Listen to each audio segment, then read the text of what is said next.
Peruntukan untuk persediaan menghadapi banjir menerusi bajet 2023 mendapat reaksi positif.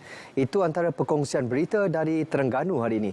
Untuk perkembangan lanjut, kita bersama Muhammad Rashidi, Muhammad Isa. Silakan Sidi. Terengganu menyambut baik pengumuman peruntukan RM174 juta dan tambahan RM400 juta kepada Agensi Pengurusan Bencana Negara NADMA sebagai persediaan menghadapi banjir. Ia disifatkan satu langkah proaktif kerajaan menambah baik keperluan dan kemudahan banjir. Pensyarah Ekonomi Fakulti Perniagaan Ekonomi dan Pembangunan Sosial Universiti Malaysia Terengganu, Profesor Nur Azura Sanusi berkata, ia boleh dimanfaatkan untuk bantuan makanan, pakaian, kemudahan asas dan infrastruktur. Ini adalah satu yang positif, sesuatu yang baik sebagai persediaan awal. Juga melibatkan kepada yang melibatkan infrastruktur lah. Contohnya infrastruktur, penambahbaikan kepada kawasan, katakan saliran yang tidak baik boleh diperuntukkan untuk pembersihan dan sebagainya supaya persaliran berlaku dengan baik. Manakala peruntukan RM1.1 bilion untuk menambah baik sekolah juga disifatkan sangat positif.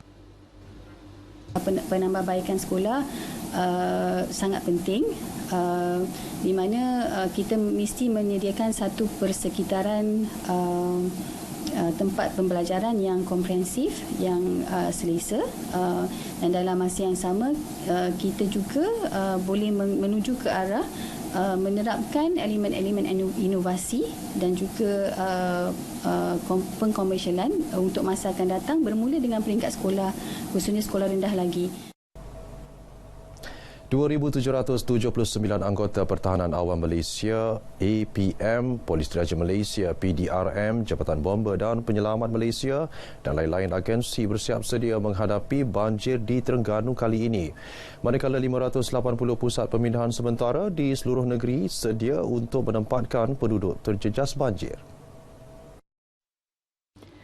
Selain persediaan, pihak agensi penduduk turut diingatkan bersedia menghadapi musim tengkujuh. Pengarah APM Terengganu, Lieutenant Colonel Pertahanan Awam Muhammad Rosman Abdullah mengingatkan orang ramai yang tinggal di kawasan berisiko menyediakan ready to go bag. Ia inisiatif pengurangan risiko bencana dan persediaan awal berdepan musibah banjir. Setiap rumah ada beg kecemasan. Beg kecemasan ni boleh kita letakkan dokumen-dokumen penting, kad pengenalan, sedikit wang tunai, sedikit makanan asas untuk kita bawa apabila berlakunya bencana.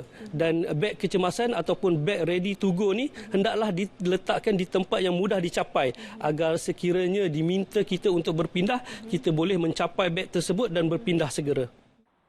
Jabatan Kebajikan Masyarakat Negeri telah mengagihkan barangan keperluan asas dan bekalan makanan ke pengkalan hadapan dan depo mini di seluruh negeri. Proses pengagihan kepada 149 pengkalan hadapan dan 17 depo mini dilakukan secara berperingkat mulai awal bulan ini. Universiti College Vestari UCB bakal menjadi pelopor Universiti Anak Yatim ASEAN apabila Taman Rimba ASEAN di Kuala Jengai Dungun siap dalam tempoh 5 tahun lagi. Kampus berkonsepkan tahfiz usahawan yang juga satu-satunya universiti wakaf di Malaysia itu menawarkan tempat kepada penuntut dari 8 buah negara. Presiden Peyatim merangkap pengerusi Lembaga Pengelola UCB, Profesor Datuk Dr. Tengku Mahmud Tengku Mansor berkata, negara terlibat Malaysia, Indonesia, Singapura, Thailand, Vietnam, Brunei, Filipina dan Kemboja. Permulaannya 50 penuntut akan ditempatkan di kampus sementara selama 3 tahun mulai 1 Julai tahun depan. Taman Rimba ASEAN akan dibina di atas tanah wakaf seluas 560 hektar dilengkapi pelbagai kemudahan. Ia menjadi pemangkin usaha melahirkan pendakwah berkepakaran dalam bidang keusahawanan. Tapi ini kita ambil umur 13 tahun. 13, 14, 15 dia concentrate untuk tahfiz 3 tahun full time. 16, 17, 18 usahawan. Usahawan 70% tapi 70.